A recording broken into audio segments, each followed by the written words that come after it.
galera que se liga no canal J Malengo Tech. Hoje vamos trazer dicas para o smartphone UmiDigi A7S. Você que ainda não é inscrito no canal, já se inscreve no canal porque sempre estamos trazendo dicas e novos produtos para vocês. Bora para as dicas. Estamos aqui com o UmiDigi A7S. A primeira dica que eu vou estar mostrando é como utilizar o botão lateral esquerdo. Por padrão, ele abre o aplicativo para medir a temperatura. Para quem não viu como funciona o medidor, se liga aí. Aí, ó, 36,6 graus. Não estou com coronavírus.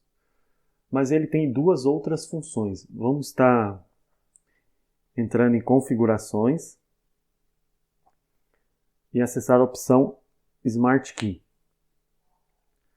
Aqui temos três opções. Single click é apertar uma vez o botão.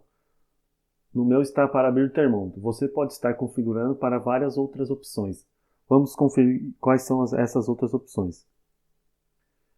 Temos opções desde gravar um áudio até abrir o aplicativo SOS. Falando em aplicativo, você pode estar configurando como abrir aplicações, desde o Google Chrome. Vamos estar voltando aqui no menu. Voltando ao menu Smart Key, as outras duas opções são dois cliques, que no meu tira um print. A outra opção é Long Press, segurar apertado. No meu, liga a lanterna. Para você desligar, é só manter pressionado novamente, que ele vai desligar a lanterna. Você pode estar configurando do seu jeito e conforme o seu uso no dia a dia, fechou?